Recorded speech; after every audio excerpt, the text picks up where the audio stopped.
Dejamos ya el ámbito de la periodización. Creo que con esto os habéis hecho una idea bien clara de cómo es la cronología de Egipto y de cuáles son las razones por las cuales nosotros periodizamos, como lo hacemos, la historia de Egipto.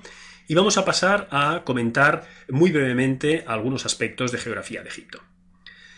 Fijaros de entrada en estas dos fotografías tomadas por satélite. Son fotografías espléndidas, especialmente la segunda, que está mejor enfocada, como podéis ver. En estas fotografías podéis ver algo esencial, y es hasta qué punto Egipto, como escribe Heródoto, es un don del Nilo. Heródoto se refería en realidad esencialmente al delta, a toda la parte bajo egipcia de Egipto. Pero la aseveración es válida en realidad para todo el país, porque si os fijáis, si el Nilo no hubiera existido, en la actualidad esta parte de la Tierra sería un desierto absolutamente árido. Si no lo es, si existe esta línea de tierra fértil y este amplio delta que se abre al Mediterráneo, es justamente por la existencia del río. Como todos vosotros sabéis, sin duda, el Nilo es el río más largo del mundo. Es un río que corre desde los lagos del África Central y desde las altas montañas de Etiopía hacia el Mediterráneo a lo largo de 6.000 kilómetros. Como os digo, las fuentes del Nilo son dobles. Por un lado, tenemos el Nilo Blanco, que nace de los lagos del África Central. Y por otro lado tenemos el Nilo Azul, que nace de las montañas de Etiopía. Estas dos ramas del Nilo se unen en lo que hoy es Jartum, la capital del Sudán del Norte, puesto que, como sabéis, el Sudán se ha dividido en dos recientemente. Después de la unión del Nilo Blanco y el Nilo Azul en Jartum, tenemos ya la primera de las 6 cataratas que jalonan el curso del río. Una catarata es un rápido, no es un salto de agua como las cataratas del Niágara. En el caso del Nilo se trata de rápidos debidos a un ligero desnivel y sobre todo a las rocas que generan una corriente que muchas veces hace ese tramo del río imposible de navegar. Si os fijáis en el mapa de la derecha, la sexta catarata está, como digo, un poco al norte de la unión del Nilo Blanco y el Nilo Azul. A continuación, el Nilo recibe su principal afluente, el río Atbara, e inmediatamente después ya tenemos la quinta catarata. Y a partir de aquí empieza el gran meandro que el Nilo hace de este a oeste, y en medio de este gran meandro tenemos la cuarta catarata a la altura de la ciudad de Nápata. Después tenemos la tercera catarata a la altura más o menos de la zona de Kerma. Después, continuando hacia el norte, tenemos la segunda catarata a la altura de Abu Simbel aproximadamente. Después, como podéis ver, el Nilo se ensancha porque ahí tenemos el lago Nasser. En efecto, a la altura de la primera catarata, como todos sabéis perfectamente bien, en los años 60 se construyó la gran presa de Asuán. La gran presa de Asuán motivó la creación de un gran lago artificial, que es el lago Nasser, que es justamente esta expansión del río que podéis ver, grosso modo, entre la primera y la segunda catarata. Y después el río ya baja sin más afluentes, sin más cataratas, hasta desembocar en el Mediterráneo. En la antigüedad, el delta poseía muchos más brazos que en la actualidad. En la actualidad, en cambio, el delta del Nilo posee solamente 2 brazos. El brazo que desemboca al Mediterráneo por Rosetta y el brazo que desemboca por Damietta. Aquí podéis ver justamente la zona de la primera catarata del río, la zona de Asuán. En la foto de la derecha podéis ver las rocas que motivan justamente esta catarata, y en la foto de la izquierda podéis ver un relieve que se encuentra actualmente en el templo de Philae y que reproduce la cueva desde dentro de la cual el dios del Nilo vierte el agua de la inundación. Si os fijáis, dentro de la cueva hay una figura sedente con un tocado en forma de papiros que sostiene un recipiente en su mano y vierte agua. Bien, pues este dios es el dios Hapi, que es el dios del Nilo, que está justamente en el acto de verter el agua de la crecida, porque los egipcios creían que la crecida surgía de las rocas de la zona justamente de la primera catarata, donde se halla la isla de Elefantina, llamada así en transcripción griega. En egipcio el nombre es Abu, que también significa elefante, porque estas rocas de granito redondeadas por efecto de la erosión del río asemejan a espaldas de elefantes. Aquí podéis ver el territorio central de Egipto. desde Asuán, desde Elefantina, desde la primera catarata, por el sur, hasta el Mediterráneo.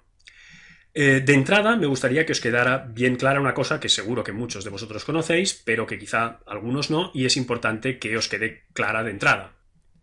Y es que todo el tramo que va desde Elefantina hasta el vértice del delta, todo eso es el Alto Egipto. A veces nosotros hablamos del Egipto Medio, y el Egipto Medio sería la parte superior de este tramo. Pero en realidad, a efectos, digamos, de cultura egipcia antigua, no existe el Egipto Medio, y el Alto Egipto va, como digo, desde Elefantina hasta el vértice del delta. Por lo tanto, el Bajo Egipto va desde el vértice del delta hasta el Mediterráneo. Recordad que el Bajo Egipto es lo que queda arriba del mapa, y el Alto Egipto es lo que queda abajo, por razones obvias, porque lo que cuenta es la altitud. Si el río baja desde el sur hacia el Mediterráneo, obviamente es más alto a la parte sur que la parte norte. Por lo tanto, el Alto Egipto es el sur y el Bajo Egipto es el norte.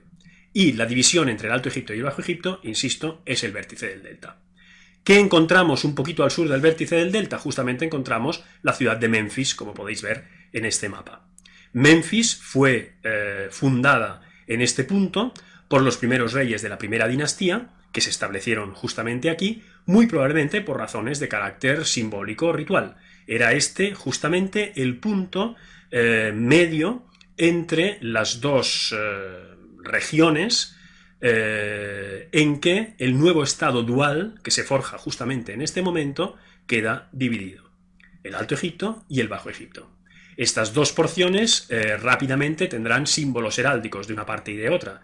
Y como ya hemos visto, uno de los títulos de la realeza justamente se basa en esta dicotomía simbólica entre el Alto y el Bajo Egipto. Y sobre esto es importante que tengáis presente otra cosa. La idea de un estado dual, de un estado dividido en Alto y Bajo Egipto, no es una idea que venga dada por la realidad geográfica. Es una idea que viene dada por la proyección en el territorio de una estructura de tipo mítico. Para los egipcios, todo aquello que es perfecto lo es por la combinación de dos polos opuestos complementarios. En el momento en que los reyes de la primera dinastía se plantean cómo conceptualizar un estado que sienten como perfecto, como acabado, echan mano justamente de este motivo mítico, lo proyectan en el territorio y crean el estado dual. En realidad, el estado dual lo que significa es simplemente un estado perfecto, un estado que representa el orden del cosmos, un estado que reproduce el orden del cosmos. Esto es lo que significa la monarquía dual. En este mapa podéis ver una ampliación de lo que es el área del Alto Egipto, desde la primera catarata hasta lo que hoy llamamos Egipto Medio, hasta la zona de Hermópolis. Esta parte del mapa conviene que os quede bien clara porque justamente de aquí van a surgir las culturas que sin solución de continuidad, sin ruptura, van a llevar a la formación de la civilización faraónica, como veremos en el próximo vídeo. Por tanto, es importante que esta zona de la geografía de Egipto os quede bien clara de entrada. Fijaros que esta zona se caracteriza porque el río hace un meandro que se desplaza hacia el este y luego vuelve hacia el oeste. Inmediatamente al sur de este meandro tenemos la ciudad de Hieracómpolis, que nos va a ocupar en el vídeo siguiente. En la parte central de este meandro tenemos la ciudad de Nagada y en la parte norte de este meandro tenemos la ciudad de Abidos. Estos son los tres centros que de alguna manera suponen el principio del proceso que conduce a la formación de la monarquía faraónica y del estado dual egipcio. En este otro mapa lo que podéis ver son los nomos del Alto Egipto, es decir, la división por provincias, ya en época histórica, del territorio del Alto Egipto, desde un poco al sur del vértice del delta hasta el sur del Alto Egipto. Fijaros que en el mapa de la izquierda falta justamente la parte más meridional del Alto Egipto, que en cambio tenéis en el mapa que os he puesto a la derecha. En el mapa que os he puesto a la derecha podéis ver que los dos nomos meridionales son el número 1, que es el nomo Nubio, el nomo de Elefantina, y el nomo número 2, que es el nomo de Edfu. Después ya tenemos el número 3, que es el nomo de Esna, que también tenéis en el mapa en color. Y a partir de ahí todos los nomos que están numerados, como podéis ver, desde el sur hacia el norte. El número de nomos varía a lo largo de la historia de Egipto, pero digamos que el número estándar es de 22 nomos para el Alto Egipto, como podéis ver en el mapa en color, y de 20 nomos para el Bajo Egipto. Os puntualizo que el mapa en blanco y negro no recoge el Alto Egipto completo, sino solo la parte meridional hasta el nomo número 8, simplemente para que pudierais ver los primeros dos nomos por el sur. Aquí tenemos un mapa del delta, es decir, del Bajo Egipto. Fijaros que un poquito al sur del vértice del delta tenemos justamente la ciudad de Menfis. Como os comentaba antes, la ciudad de Menfis de alguna forma es el punto medio entre el Alto Egipto y el Bajo Egipto. Y después tenemos todo lo que es el delta con sus distintas ramas. Como os he dicho antes, en la actualidad solo queda la rama que desemboca en Rosetta y la rama que desemboca en Damietta. En el centro del delta podéis ver algunas de las ciudades más importantes. En la parte occidental, por supuesto, Alejandría, que sin embargo es una ciudad tardía, como sabéis, fundada por Alejandro y por lo tanto no existe en época faraónica. Y ya en el centro del delta podéis ver ciudades como Sais, como Busiris, como Sebennytos, de donde es originario Manetón, como hemos comentado antes. Y en la parte ya oriental del delta podéis ver ciudades también tan importantes como Tanis o como Avaris, la capital de los Hicsos. Es importante que recordéis la localización de estas ciudades porque constantemente hablaremos de ellas a lo largo del curso y vale la pena que sepáis exactamente dónde localizarlas. Fijaros finalmente que en la zona de Menfis tenemos toda una serie de localidades cuyos nombres sin duda conocéis perfectamente bien: Giza, Abusir, Saqqara, Dashur. Son todas las localidades donde se levantan las pirámides del reino antiguo. Esta es efectivamente la necrópolis menfita. La necrópolis menfita consiste básicamente en las grandes sepulturas piramidales de los reyes del reino antiguo y del reino medio.